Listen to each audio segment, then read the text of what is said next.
Hey guys, we're doing another tactical breakdown, which I'm really excited for because I think this is probably one of the most nuanced aspects of the position, as well as maybe the most variables that you have to make decisions based upon. And I think there's also a wide variety of different ways to solve problems, which I think Cam and I are going to kind of chat about today. Getting into it. Yes, I'm excited for this, Cam. So we chose a couple clips by Mandy Haught because I think she's probably one of the most well-rounded goalkeepers in the league right now. Adept at solving a lot of 1v1 situations in different ways. And you pick these two instances specifically because it shows the variety within one tool. So let's get into it. So here's the clip. We'll play it back a few times. Oof. All right. So all right, Cam, let's take it through from the beginning off the top. So right now, as the 9, Ashwala receives it back to goal. What are you thinking as the goalkeeper right now? I mean, for me, as the goalkeeper at that point, I'm thinking, what type of pressure is on the ball, and what does that mean for the role that I'm playing? Am I protecting the space? Am I communicating at that time? Am I protecting the goal? So my first decision is all around what pressure is on the ball, and what do I have to do and prioritize first at this point? Well, just to follow on that, I think it's really important to recognize that the forward is back to goal as well as there's pressure on her back. So right now, the shooting possibility is 0 because she's not faced up at goal. She could roll the defender, but if she took that touch to roll the defender, we'd be able to see that and adjust our positioning. So for me, as soon as that ball goes into the 9, I'm changing my stance from a goal defense stance to a space defense stance because right now, typically into the 9, they either spin and shoot, which I still would have time to step back and react, or bump it back for the through pass, or take the touch to then play the through pass themselves. So right now I'm not guessing, I'm not cheating, I'm just anticipating that ball coming through to see if I can come and prevent a shot. Absolutely. Love cool. It. All right, let's go on. So she takes that touch, and the defender kind of sits back off a little bit because of she's respecting this player's obvious dribbling capacities. So she plays it in, and I think this part is the most important part. So as she plays it in, what are you thinking as the goalkeeper now? So my first thought here, and this is kind of where I think decisions really start to happen. Like you said, this is the most important part of this 1v1, in my opinion, is first, how can I impact this? Can I impact it at all? And if so, what am I impacting? As you can see, this ball breaks the line. You kind of turn into that first defender, at least right now, because that recovering defender is no longer impacting the attacker at all. So my first thought is, how can I make this girl more predictable for me, and where can I gain control of this situation in general? Because for me, I don't know that you can go into an immediate spread. I don't think you can put them under immediate pressure, but that doesn't mean we can't impact this situation at all. I would love to see if we can make this situation predictable for the goalkeeper and give us a little more control. So, Cam, as this ball is coming across, why doesn't the goalkeeper just run out initially?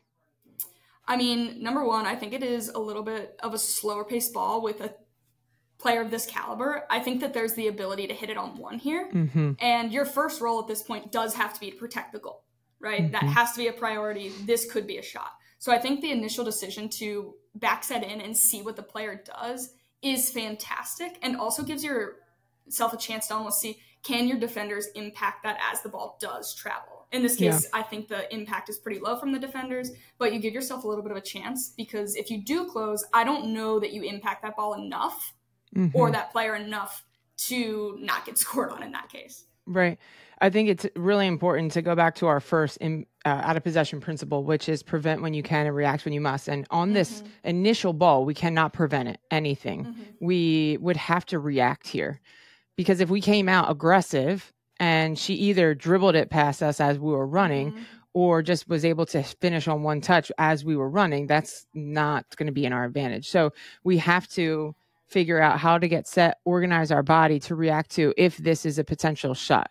So it's not. She takes a touch, and then what, Cam?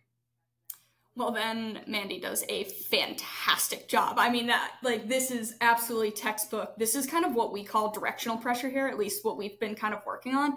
She starts to close, and I want you to take a really good look at the line that she takes towards the ball. She doesn't necessarily run straight at the player. She's not kamikazeing this. This is a super intentional play by Mandy. She comes on that inside shoulder and takes a step with her back foot, which forces the player to go towards the near post. You can see it there. And then she takes away that shooting ability the minute that the striker puts their head back down to shoot. And you can see she takes off into her shape before the striker does shoot. Her decision is made. That striker is no longer impacting her. Big last step into it. Boom. There's nowhere that the striker has to go, especially with that recovering defender who isn't allowing her to cut the ball back across Mandy. So I think this directional pressure is, one, fantastic from the goalkeeper, and two, takes a really good advantage of the recovering defender doing their job and continuing to force the ball wide. Yeah. One thing I really like about this is the height of her head gets lower to the ground as she gets closer to the ball. So she's upright, ready to set, and then as she gets closer to the ball, her head starts to come lower, and then that allows her to get her ass to the grass as quickly as possible. Yeah. I was just gonna say that. She does such a good job of that, getting her butt down, and I think she has more of an ability to do that in directional pressure first off, and second off, this ball is on the floor. So it's harder for the attacker to clip it up and over her. So I think she's got the advantage of trying to cover more of that horizontal space than needing to protect the stuff over her head, which I know a lot of people determine as a weakness of this spread shape. Yeah, let's see if we can go back and see it from the other angle, how close this is. Here we go. This is good. So to your point, Cam, if the ball was bouncing, it is a completely different opportunity, which we'll see in a second. But because it's on the floor, it would be incredible. I'm not saying it's impossible, not saying that by any stretch. But when you are running fast and sprinting fast, it becomes very difficult to chip the ball up and over the goalkeeper, over their chest, over their shoulders. When you're running and the ball is moving away from the player and you have pressure coming from one side and the goalkeeper pressing from the other side, it becomes very, very difficult, nearly impossible to be able to do this. Because you also have to account for the fact that it's got to go up and over and still back down underneath of the bar. And there's not that much distance to be able to accomplish that. Now, if you go back and you watch Utah versus Portland and you see the goal that Hannah Bedford scores on Shelby Hogan, completely different story. They're further away from goal. They're outside the box. They're probably outside the D, and the goalkeeper gets caught in between space defense and goal defense, and the opponent has opportunity to just clip it and chip it right over top of the goalkeeper because there's enough space to get the ball up, over, and back down. Right here, the timing is perfect and the distance from the attacker is fantastic. Yeah, I think just in general, when you're in that 6-yard box, it changes your decisions a lot because it's a little bit harder for the striker once they get in there to do as much, especially when you have as much control of your body as Mandy does here, because this is fantastic. Very good. Okay, so same goalkeeper, same opponent, different player, different kind of situation. So here's what we were talking about before. I didn't clip it early enough, but the 9 is popping off of the line, okay? And you have runners threatening the line. So again, we should be in anticipation of that ball played in behind. Could she shoot from here? Yes, but there are visual cues that would match someone being ready and prepared to shoot, that we would be more in a set shape to defend the goal. One touch in behind. We'll show this clip real quick, and then Cam will love to hear your analysis on this. Oh, yeah. Okay, there's the clip. Yeah.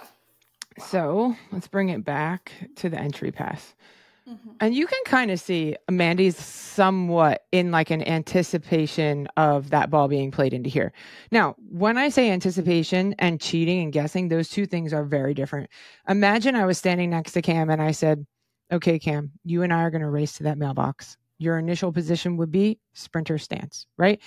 And you would anticipate and you'd be waiting for me to say go. You wouldn't guess when I was going to say go. You would anticipate, okay, she's going to say go anytime. Be ready, go, right? But if I just stood next to you and I wasn't sure where we were going, or even if we were going to race, I would be late because I wouldn't be ready for that moment for you to say go, and then we would go.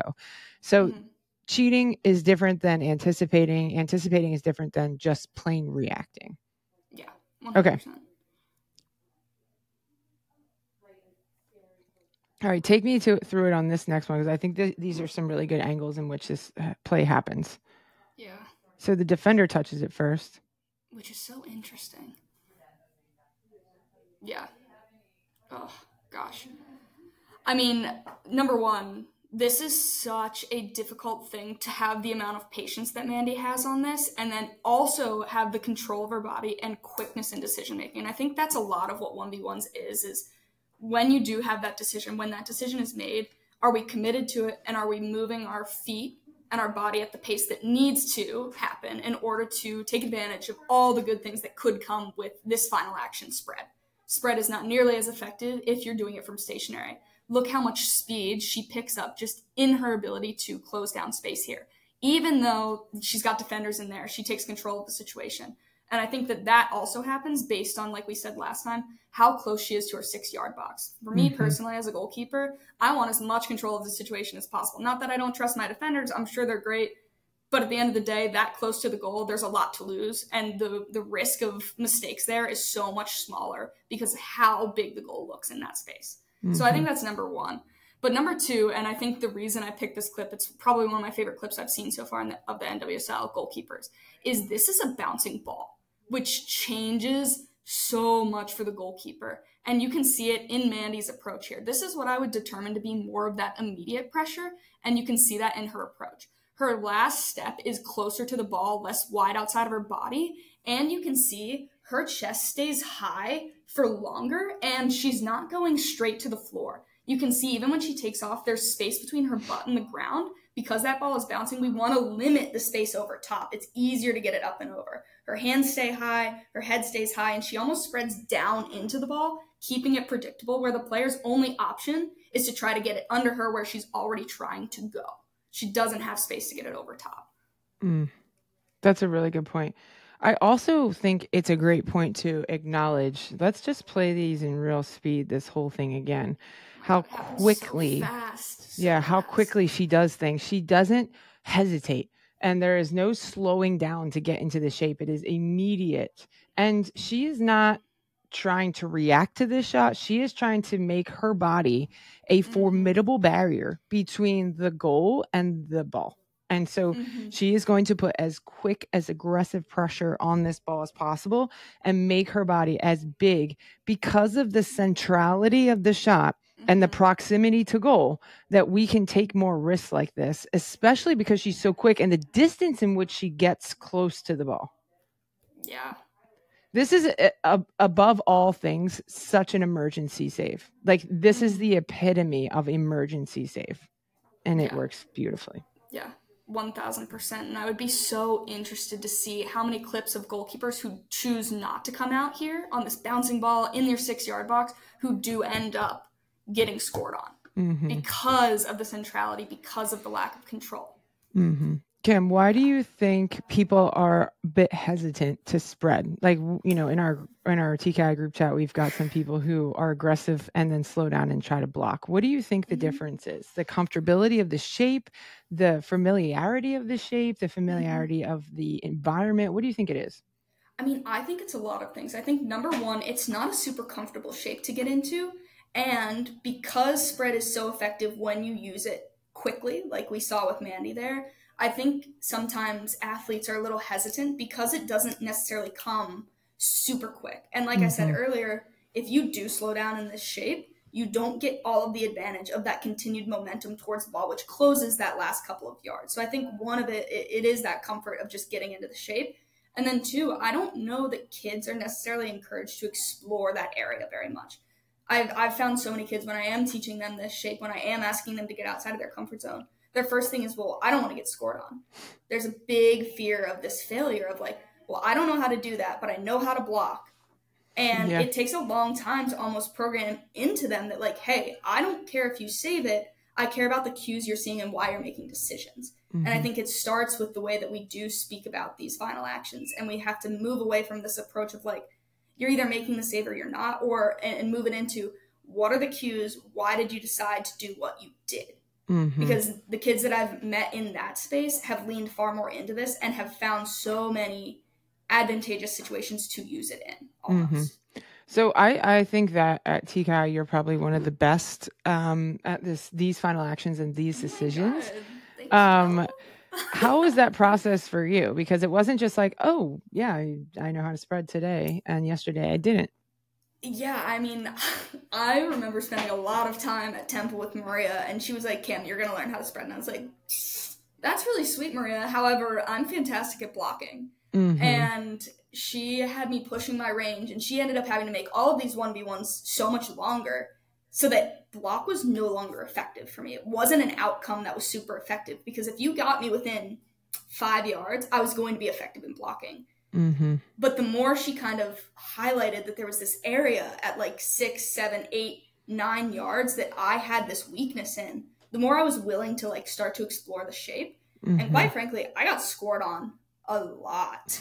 And way more than I would love to admit. And I would argue I got a little spread happy without knowing how to actually apply it and use it to my advantage. So Sure. as I started to realize, wow, I'm a goalkeeper and I hate getting scored on, how can I use this more impactfully? How can I get myself more control in this scenario other than just like bum rushing these people? Because I think a lot of people have a misconception about what spread is, that it's just, I'm throwing my body. No. This is tactical. This is a lot of decisions before this final action that you see, right? Right. So that's when I started to do a lot of research, not only in my conference, but just in the NWSL, in SEC, ACC, CAA, all of the places that my friends were playing. And I was like, okay, where can we be impactful and how does it look?